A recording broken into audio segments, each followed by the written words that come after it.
And I had hard times. I lived on nothing, lived in a teepee for 2.5 years in northern Colorado with a wood stove at 35 below. I had hard times, and I had some times of depression, and I had times of alcoholism and drug addiction. All those things are my greatest teachers. But that's a very unique point of view, right? And that's the point of view that I try to bring to my clients, right? Is that everything that happens is a teacher. What's the lesson? Welcome to the Drew Pearlman Show. Think of this podcast as the antidote to the fear, the noise, and the talking heads in the news. The show features an entertaining blend of ancient wisdom, empowering ideas, and cutting-edge, healthy living science to optimize your health and your life. All right, so let's dive in and get started. Today's guest on the show is Tommy Priester. Tommy is a clinical herbalist, a wellness counselor, and founder of Bear Medicine Holistic Services and Heart-Mind Integration Healing. He's a practicing clinical herbalist, counselor since 1998, and he combines extensive knowledge of Western herbalism, shamanism, spiritual healing, aromatherapy, holistic nutrition, and ancient wisdom traditions from Native American, Chinese, and other cultures. And we're going to dive into Tommy and his work. But first, Tommy, welcome to the show today. Thank you. It's an honor to be here. Thank you so much. So, for those of the listeners who aren't familiar, I mean, obviously you do so many different things, and I want to unpack many of these different modalities that you utilize, Tommy. But maybe just talk about your journey and your background, because I know you have a lot of twists and turns regarding health and your path that brought you to this point. And we'd love to hear a little bit about your journey here. Yeah, it's a that could take an hour and a half or so, but I'll try to give you the truncated version. I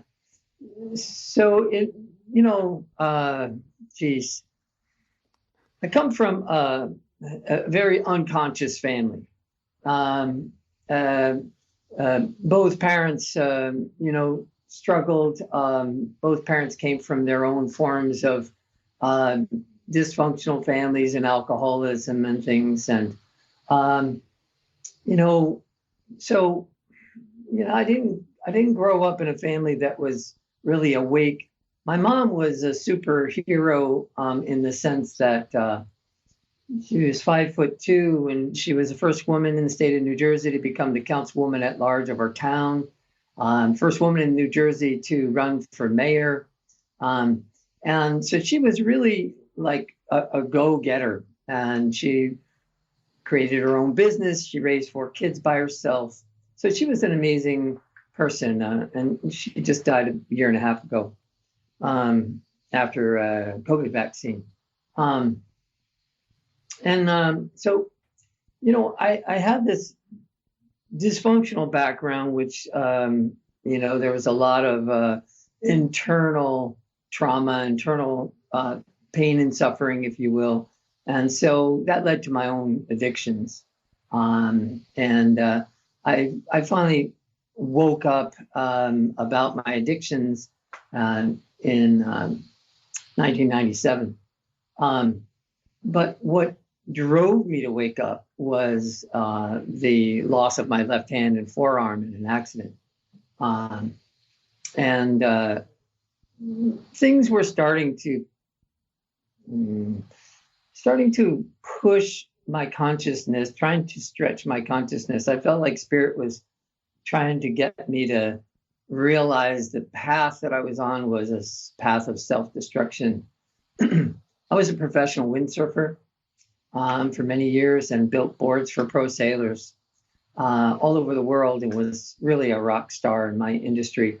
And in 1992, I was helping my brother mow a lawn, and the exhaust fumes from the lawnmower made me pass out. Lawnmower took a circle, ran me over, and amputated my left hand and forearm. Dislocated my shoulder, and it stalled before it killed me. the gifts are abundant. I still see that incident as the best thing that ever happened to me. It's I can't say that I have a near-death experience. I don't remember going out of my body or any of those kinds of things, but it was a game changer. And one thing that was a game changer was when I woke up on the ground, my brother was over me and yelling and screaming in his own trauma around finding me engulfed by this lawnmower. But I woke up on the ground, and in my consciousness was a very loud voice. And it said, "You're never allowed to go back to the life you've been leading." And I feel like one of the luckiest people on the planet to be able to hear that voice. So many people have wake-up calls, but they never get the voice. They never realize that wake-up call was specific for them to change their life, change their path, get clean from whatever addictions they had, start evolving their consciousness. And that happened for me, but it still took me 3 or 4 years to get off of drugs and alcohol after that, right? So I knew that I couldn't be around anyone that knew me before. So it took me 6 months to get over my injuries and finally get a prosthesis that would fit and all of that. And I went to northern Colorado, 15 miles north of 15 miles north of Steamboat Springs at a place called Hans Peak. And there at Hans Peak, I lived with a friend. She let me live on her land in a teepee, who had a horse ranch. And she worked with disabled kids, teaching kids how to do equine therapy. And I was a ranch hand. So I spent 2 years in Colorado trying to learn how to be with me again. Trying to learn how to be with this amazing gift of a prosthetic. Learn how to use that prosthetic, learn how to ask for help again. So that's kind of, the dramatic shift of my life. And I've always had this tendency, I'm a nice guy, I'm mostly a happy guy. I love people, mostly people love me. But I always had this tendency to want to help people. And I'm a really smart guy. Like I can look at virtually anything and figure out how to fix it. So I became a mechanic early on, and I helped people with their cars. And I was a really good mechanic, and I helped lots of people with their cars. And then I got into windsurfing, and I helped people have fun. And so I like this theme of helping people throughout my life. And then when I had this dramatic accident, right? And this accident happened for me to wake up. 8 weeks after the accident, I had gangrene infection in the side of what was left of my arm, hundreds of stitches. And this gangrene infection wasn't being touched by medicine. No matter what I did, my nervous system was shutting down. At about 8 weeks, I turned to my mom when I was down in Virginia doing my recovery at her farm. I said, "Mom, I'm dying.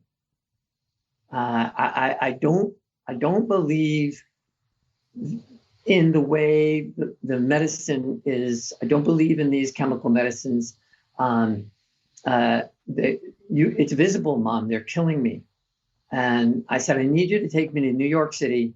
There's a Chinese herbalist there named Nan Lu, which I heard about from my oldest brother. And I want to go see him." And my mom refused to take me. So I went and I took her keys to her pickup truck. I got in her pickup truck and I drove myself all the way to New Jersey. I my sister jumped in the pickup truck with me. We went to New York City, and I went to see this Chinese herbalist, Chinese medicine healer. And he didn't speak English very well. And he said, "What do you want?" And I started to unbandage my arm, and he was like, "No, no, no, no, no, don't do that." And this guy, he looked at my face, and he wrote in Chinese on a piece of paper, and he looked at my nails, and he wrote, and he looked at my eyes, and he wrote. He looked at my tongue, and he wrote, and he took my pulses, and he wrote. And he wrote down these prescriptions, and he took me into a back room, which was floor to ceiling little drawers, and bags, and there had to be thousands of different herbs in that room. And he made 14 plastic bags full of herbs for me. And he said, "Okay, so you have to make 1 tea a day, and you have to drink 2 cups of that tea. And the tea has to be cooked for at least 2 hours. So you start with a quart of tea or 2 quarts, and you cook it all the way down to 2 cups." And I drank that tea. Within 2 days, there was new skin growing over that gangrene infection. Within a week, it was completely healed with a new vein going through the middle. I never saw healing like that in all of the years of stomach ulcers and high blood pressure and, basic American diet hell. I never saw anything like that. So this was an amazing shift. And so I moved to Colorado, and I did the spiritual healing and the soul searching I needed to do out there. And when I came back, I wanted to help people heal. So I started to go to school to become a naturopath. And it was going to take me 8 years. I had all these prerequisites. I jumped into college, and I started to, do the school thing. And after a year and a half, I was miserable. And I realized that just wasn't the path. So my sister and I got together, and we started to research herb schools.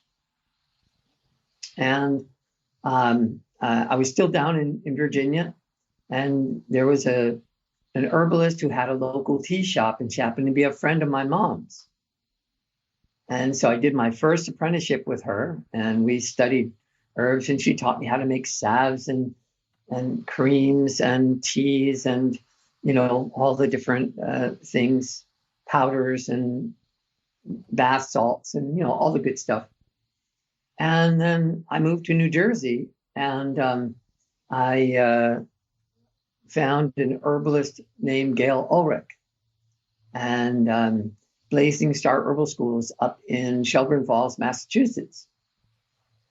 So I took her advanced herbal apprenticeship program, and I met one of her teachers there, Margie Flint, and I took her very advanced medical program with 5 doctors and their 4th rotation of med school.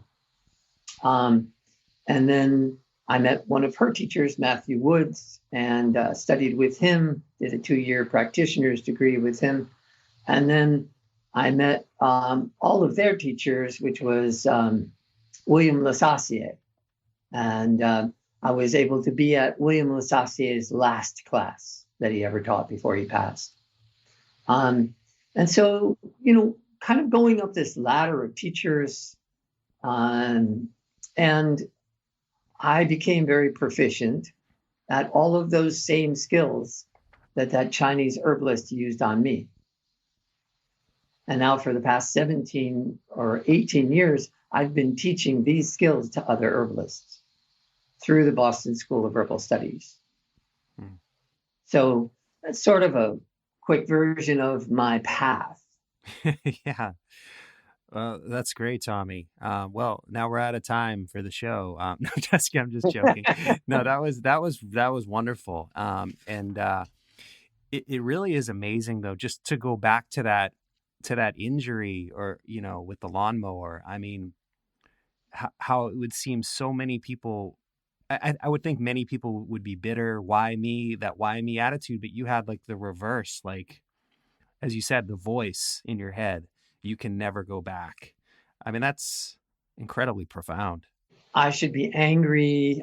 Had therapists come into the hospital room. I should be angry. I should be blaming my brother because it was his lawnmower. And I looked at everybody and I said, this was a gift. This was God giving me a gift. God looked at my life and said, and you know, whatever your belief of God is, you know, what I call God is spirit. And spirit gave me this gift. And this is the way I look at life. And if people could get this, people could step out of the identity of victim. I look at life since the accident happened for me, that nothing ever happens to us, that everything happens for us to learn and grow and evolve our consciousness. And that's actually what we're supposed to be doing here on the planet. And so many people get identified with that victimhood. And I knew when I was in the hospital, I knew if I went down that path, I wouldn't survive it. I knew it. And so I didn't. And, you know, I had hard times. I lived on nothing, lived in a teepee for 2.5 years in northern Colorado with a wood stove at 35 below. You know, I had hard times, and I had some times of depression, and I had times of alcoholism and drug addiction. All those things are my greatest teachers. But that's a very unique point of view, right? And that's the point of view that I try to bring to my clients, right? Is that everything that happens is a teacher. What's the lesson? Can we get to the other side of that victimization to heal that victimization and find the gifts?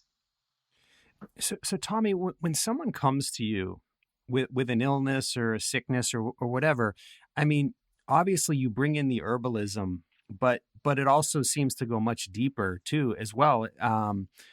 You're talking about mindset, heart. I know you work with the heart mind integration healing, but talk about how you work with someone and all these layers, because obviously the illness may not just be physical. Maybe that's just a small part of it. But right. So when someone comes in to see you, like how do you explore all these different layers? Well, I'm a good chatty person. The very first thing I try to express to the clients that trust in me is that I'm not here to be their healer. And so my job is to give people their power back. Now, people have been victimized by medicine, failed by medicine, left out to hang and dry with Lyme disease and cancers and all kinds of chronic diseases. And medicine says, just here, take this pill, take this pill, take this pill. And they're dying and they're not getting better, right? Their fatigue is getting worse. And so, you know, my first thing I do is have that conversation. My job is to be a guide for you to heal your life. My job isn't to fix your life. My job isn't to be your healer. If I take on that cloak or that mantle of being the healer, my spiritual job is actually to fail you. Now check that out, right, Drew? This is amazing. This is how it works, right? We give our power to an authority. That authority's job is to fail us spiritually. That's a universal law, right? And if you look at your life or other people's lives where they put all their hopes on the guru, right? How many gurus have walked on their power and slept with all the women or all the people? Or, you know, like how many times has that got to repeat itself? Right. And so we do the same thing with our politicians, and we do the same things with our herbalists and our doctors, and we give our power away. right? So that's my first job, is to have that conversation with people and help them to realize that all illness, even accidents, are driven by psychospiritual pain. If our whole society could understand this, we'd all be taking our power back and healing, right? It would be a magical, like, upheaval of healing. But, most people get stuck in that identity, and here's why. And I have this conversation with people. So somebody comes and sits with me, and one of the first things we do together is I have them close their eyes. And I have them take a deep breath in through their nose into just their belly and stretch their belly out. And I have them hold that breath for 5 seconds.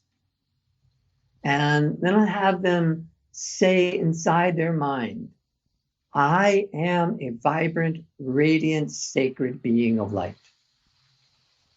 And I have them sit with that. And then I have them open their eyes and tell me, how did that feel? And most of the time, people say, wow, I felt more space. I felt calmer. I felt more grounded. I felt more spiritually connected. But the list is very long.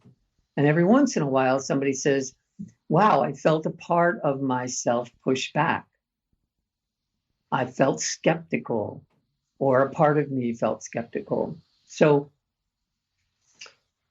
I don't jump right into herbs with people, because people are psychospiritual beings.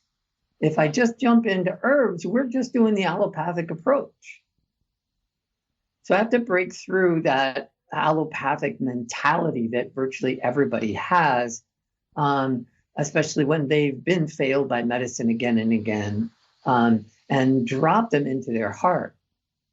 Now we're going right into heart-mind integration healing, because you can't get into your heart authentically if you're in the mindset of your trauma. If you're being driven by the part that feels victimized, and you go into your heart, the heart's going to be in that state of victimization. So you need the authentic aspect of consciousness and the mind to be able to authentically drop into the heart consciousness. And we need the authentic aspects of the mind to help heal our personality parts that have been fractured by trauma and sent out into the shadows of our consciousness. And it's so simple. The subconscious realm, it's the healing of a personality part is so simple. It's so simplistic. It's really, truly elementary. And the subconscious is very vast. We have the spiritual realm, and we have our own realm, right? Our own subconscious structure. And inside of our subconscious structure, we have the capacity to have, at minimum or maximum, maybe 100 personality parts, let's say, right? The average person without severe trauma has about 35 personality parts. The average person without major trauma, right? That's you and me. That's the person that comes in for Lyme disease. That's everybody walking down the street, right? We'll never meet somebody that doesn't have trauma and doesn't have personality parts trying to protect and defend those traumas. That's how the subconscious works. So in the heart-mind integration healing that I do with people, I help people start to understand that the gifts of healing aren't just physical. They're psychospiritual. And if the thing that's driving our illness is psychospiritual grief, right, for lung issues, or psychospiritual anger for liver issues, or fear for kidney issues and heart issues, right? Loss and grief for heart issues, right? So if we start to understand that these lost soul parts of ourselves are stuck in the past, they're stuck in that fragment of time, and they don't know it. All they know is that's their reality. And they look through our iris at our experience as we walk in the world. And anything that even hints towards being something to trigger that original event, that part's PTSD takes over, and we go into a PTSD response. And this is the thing that people don't understand about PTSD. There's 1,000 levels of PTSD. The only PTSD we talk about in our society is the ones that are at the very top, really strong, horrible abuses, sexual abuses, or horrible abuses at war, where people, watched people die or been responsible for killing or been maimed themselves, right? So, we have to understand that the light body of our consciousness is very fragile. Just not being held enough is a trauma to a child. A child just witnessing the threat of violence from one person to another causes PTSD in that child that witnessed it. The violence never has to happen. Just the threat of violence can cause PTSD in a child that witnesses that threat.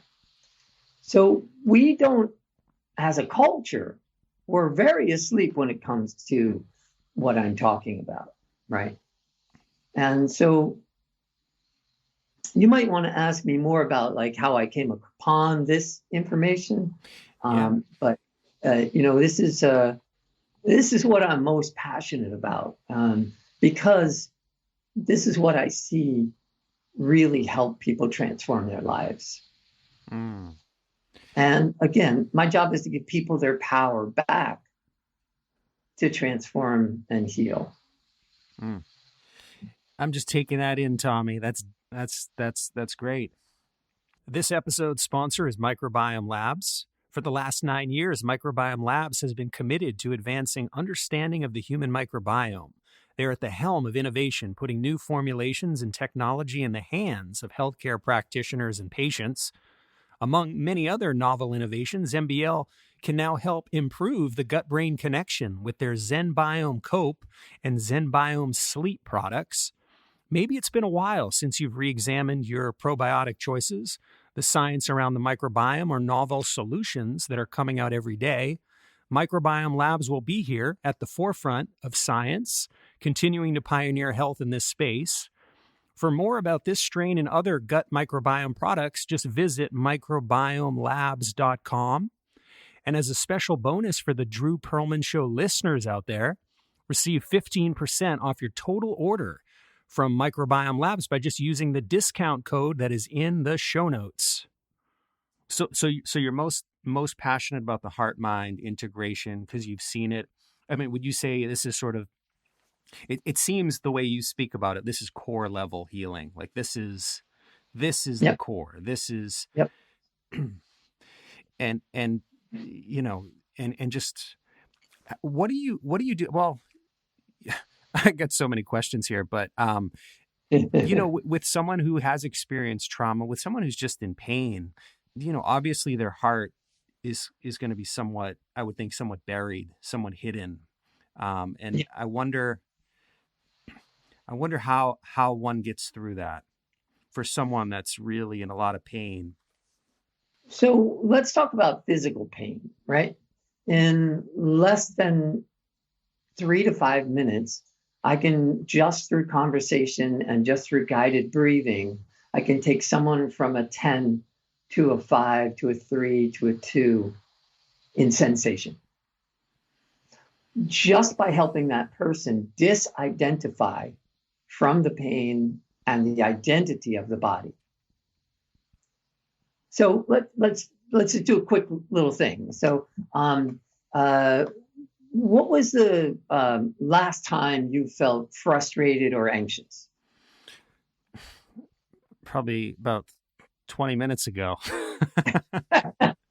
Okay. So just close your eyes for a second and say out loud, I feel frustrated, and notice what happens. I feel frustrated.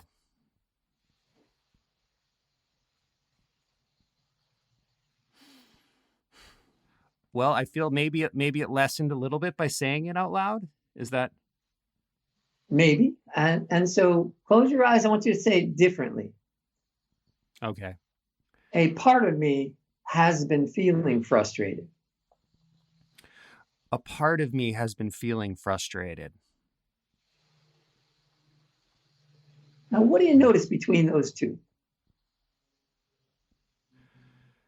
Well, I feel less when I talk about a part of me feeling frustrated. I feel maybe I feel it's not quite as strong.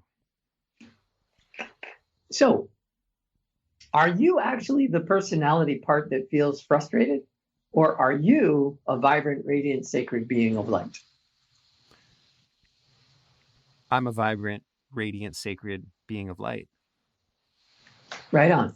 So, when we say unwittingly in the English language, we use the word I, me, and my constantly to express every aspect of our experience.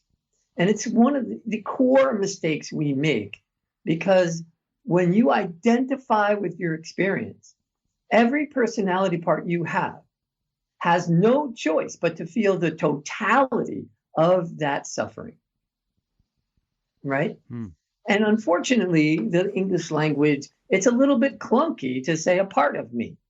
But is number one thing that I teach my clients right up front is to stop identifying as their illness. How many people come to me and they say, I am Lyme disease. I have Lyme disease. When you say I have an illness to the psychospiritual structure, it means I am the illness. That's dangerous, right? I have cancer. Or when people say my cancer or my Lyme disease or my elbow or I have a bad back or my bad back or my bad knee, these are identities to a dysfunction that can never get better if we stay identified as it. So that's how I work with people to help them break the identity, right? And then I mix herbs and flower essences and psychospiritual HMI healing, heart-mind integration healing, as a practice with people. So it's all mixed together in a presentation of me helping this person find their heart connection again. Not their heart connection to somebody else, their heart connection to their self and to the divine, right? Whatever that is. And if we can give people tools to find their balance, no matter what's going on around them, to find their balance, that to me is the most important tool I could ever give to somebody. Right? Yeah, that's so profound. I mean, that's such a profound, like you said, a part of me is feeling anxious, worried, but not all of me. And that can make all the difference right there. Wow, that's that's great, Tommy. Yeah, we're gonna have to. There's so much to talk about here. This will probably have to be part one, but I'd love to just dive in to some of the practices that you do every day that make you feel grounded. These are things you do every day feel to help you feel really grounded and alive.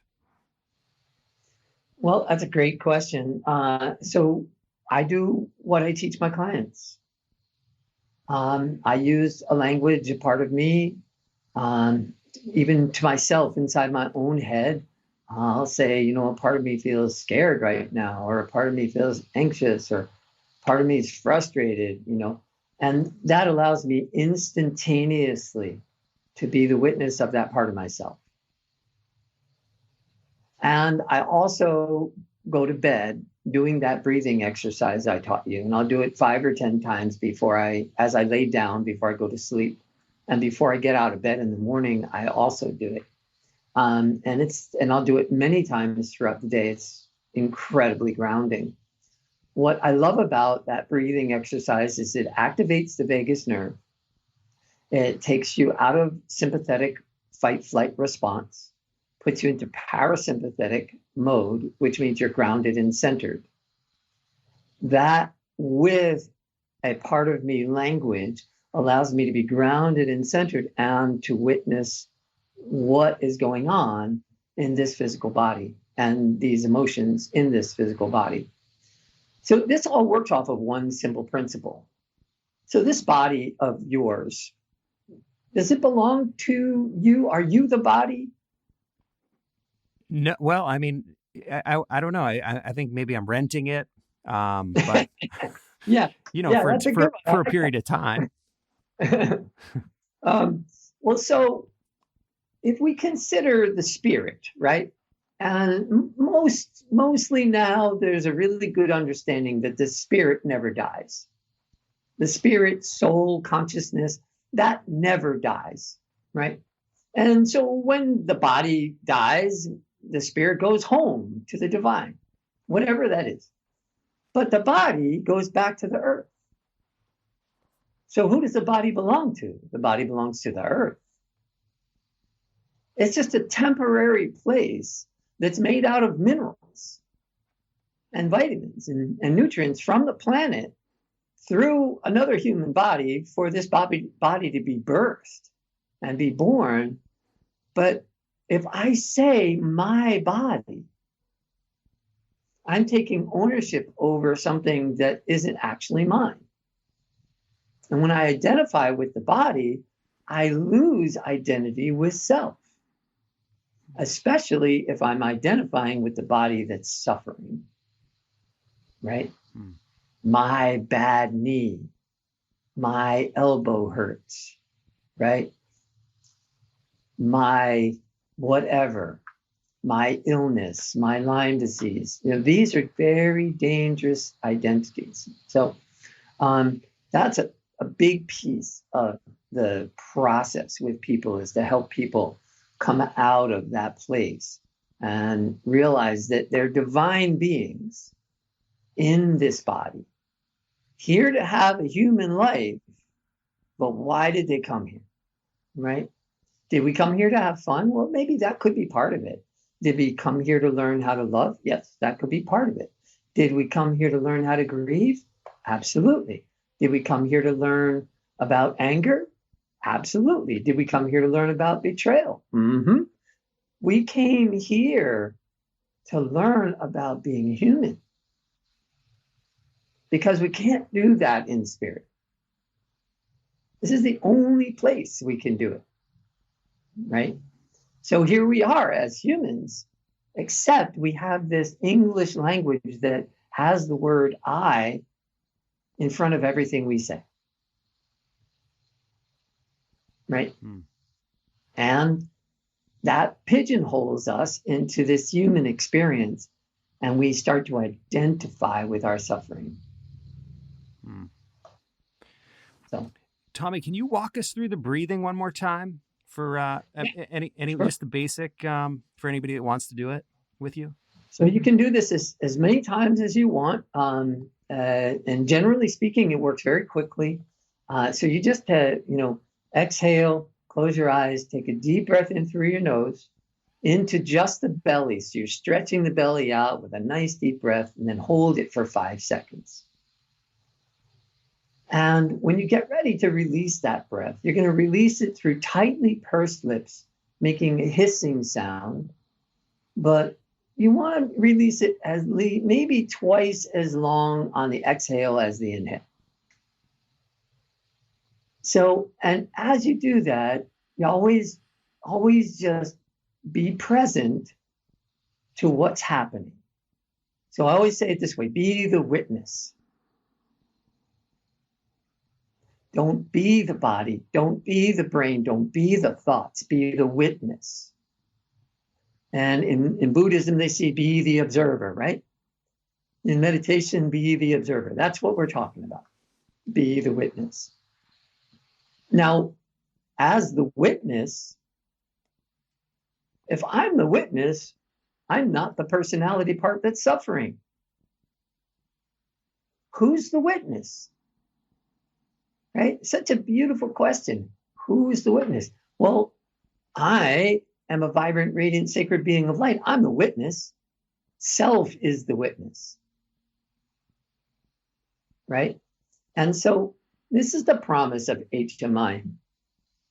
I love this work so much, and I want to tell you where it came from. The promise of this work is that as you heal, as you recover these lost soul parts and you bring them back into oneness and merge them back into essence, you bring more and more of your true consciousness to the party of life. Now, that's the only thing I can guarantee, right? Is you get to bring more and more of your true self to the party of life. When you bring more and more of your true self to the party of life, the things that have been buried in your life slowly start to percolate up to the surface for you to face. The more self you have, the more capable you are of facing these things that have been buried. And sometimes those things have been buried for lifetimes. Sometimes those things have been buried through our legacy burdens of our mother's side of the family or our father's side, or both. Sometimes they're attached spirits that have found compatible resonance in one of our parts suffering, and they attach in. So these are the sort of deeper shamanic perspectives. Being the witness, that is the goal. The more we're able to be the witness and a feeling comes up and we don't identify as and with that feeling, we witness it, we can instantaneously meet the part of us that's hurting, that's needing our help. So I do want to tell you where this came from. So I'm a studier of cultures. Mostly the Native American culture is my heart and soul.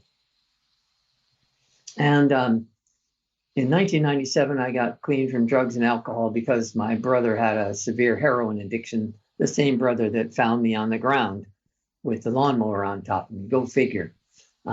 He's blamed himself ever since that day. And so I got clean, and I went to this place called the Bridge to Recovery in Bowling Green, Kentucky.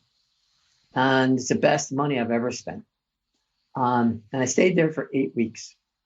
And I was already clean before I went there. I had 3 months clean in AA. And I went there, and they taught me all the causes of addiction. They didn't teach me anything about the addiction. They taught me what causes addiction. So what do you think causes addiction? I would say pain. Yes. Awesome. Psycho-spiritual and physical pain, right? Addiction is a personality part that's a manager in our subconscious structure. And that manager uses whatever tools it can figure out to medicate the past or the present. If alcohol happens to be a tool that works for that manager becomes addicted to that tool. The whole personality is not addicted. The manager is. I wish I could get the whole world to understand this perspective on addiction, because we blame the addicts in our culture. We shame them. They have so much shame and guilt that they then have to get over those traumas, right? And so back to where this came from. So I went to this place called the Bridge, and they helped me learn the driving force of addiction. So I have been clean now 26 years as of January 21st. So that's amazing. I started drinking and drugging at 11. Grew up in really harsh neighborhood in New Jersey. The town I grew up in, many people, like many of my friends, suicides, alcohol deaths, drug deaths. I mean, just really, really intense. So when I became an herbalist, I also had a fascination for shamanism. And so in my shamanism studies, I studied with this guy, Larry Peters. He no longer teaches shamanism, but he taught the art of Tibetan shamanism. And I fell in love with that modality of shamanism. So I incorporated some of that into the work that I did. Now, it's kind of an interesting thing. I don't call myself a shaman because I don't want the mantle. I do shamanic healing, but I don't identify as a shaman. I don't identify as a healer. I mostly identify as a wellness coach, right? And an herbalist. So along the way, I realized that herbs were really great, and herbs didn't get to the psychospiritual traumas. They got to the physical stuff, but the psychospiritual traumas were driving the physical stuff. And so people would take the herbs, they would get better, and then they would revert to their lifestyle because of their traumas and their managers driving their addictions, and they would cycle back and everything would just come back. And I realized herbs were palliative, so I studied flower essences. And flower essences are amazing, like magical medicine. And I also realized that they didn't get to the core issues of psychospiritual traumas. So I started to pray. And I was in this 7-year or 8-year experience with the Native American community where we did vision questing and we did sun dancing. I'm not sure if you're familiar with these things, but Vision Quest is 4 days in the wilderness, no food, no water, prayer only. You get a little sip of tea every day around 12 o'clock. And you're in prayer 24/7. And the sun dance is you get together with this huge community of people and you dance in a sun dance all day, every day, no food, no water, for 4 days in prayer. And it's the most amazing experience of my life. My prayer has always been the same thing. Spirit, what are my gifts to truly bring healing and empowerment to others for their healing process? And on my second vision quest, I got this download of information. And I didn't have any place to write it. I didn't want to forget any of it. I also was given a song from a wolf spirit. And the only thing I had was a tobacco tin and my knife. So I scratched these teachings into the tobacco tin with my knife blade. And I brought the teachings back to my clients. So I'm an herbalist and I'm a flower essence practitioner. I bring these teachings to my clients and I ask them, would you be open to experimenting with me? And we had these profound experiences. The very first person I sat with was this woman. She was a massage therapist and craniosacral therapist. The very first person. It was unbelievable. No, it was truly believable. I got her to go into meditation. I guided her into her heart using these tools, and we were instantly catapulted to a past life. Now, I don't guide somebody. They guide me. So here we are being catapulted into this past life. Now, I had no idea that this was what was going to happen. And this woman was a healer. She was an herbalist in a past life. And this is back in like the 1400s. And she was killed by her 3 best friends because of the Inquisition and all of that style stuff that happened with Christianity back then. And she was murdered and thrown face down into a river. And we met that part of herself. And we brought that part of herself back to life, healed her and brought her back to life using these tools that Spirit gave me. We then said, okay, can you let go of this past life? She said, yes. We brought her into the present moment. Except I didn't know this was going to happen those three people that murdered her all of a sudden showed up in what I call her heart chamber in the present moment. And I was like, whoa, wait a minute. You guys aren't supposed to be here. So I learned in spirit when I got these gifts, if you have anything you don't understand, ask, and the truth will come out. So I asked her to ask these people, so why are you here? And they said, because you have to forgive us. And she said, I can't forgive you. You murdered me. And I said, oh, okay, here's where our work is. So I spent time with her, healing that part of herself, letting go of the trauma, healing the belief structure and all of that, to the point where she was able to consider the idea of forgiving them. Then I had her realize that these three people were also traumatized beings, that the act of killing her was done because of their fear and their traumas, because of what they were believing by an abusive religious structure. So we addressed the trauma that they had. They got to release their traumas. She got to release her traumas. Then they asked her, please forgive us. She forgave them. And they all went home to spirit. Now, their spirit essence is in spirit waiting for them to come home. These are soul fragments. These are personality parts that got stuck in that past life. This is what we call ghosts, right? Now, these personality parts that are stuck in that past life, they don't know they're stuck. All they know is their experience of suffering, right? And their experience of suffering has something to do with her death because they murdered her. None of them can go home to spirit ever until somebody comes back to this fragment of time and helps heal what happened. It's called a karmic knot. That's fascinating.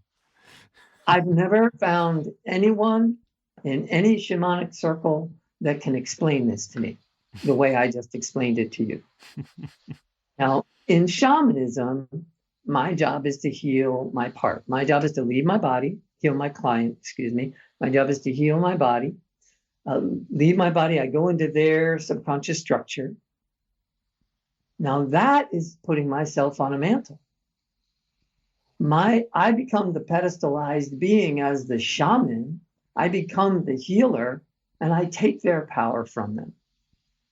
They sacrifice it over to me willingly, even pay me to do it. Right? What was my spiritual job? To fail them.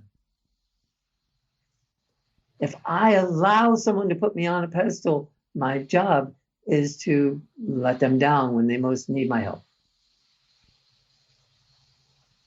Right?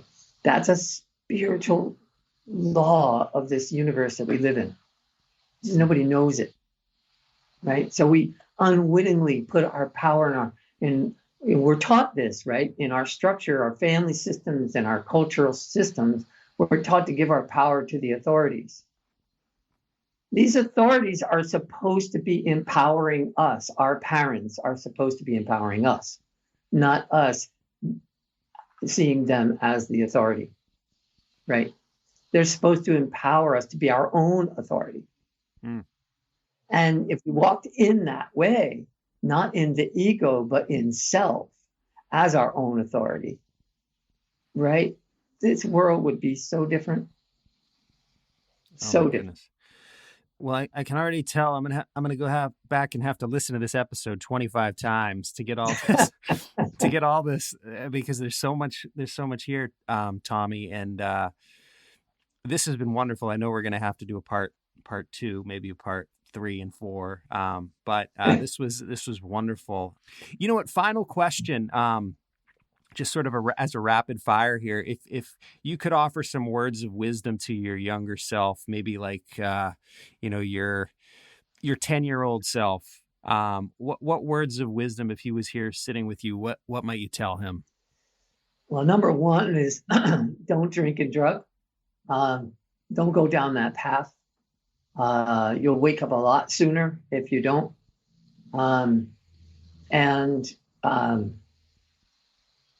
realize that you are a being of light,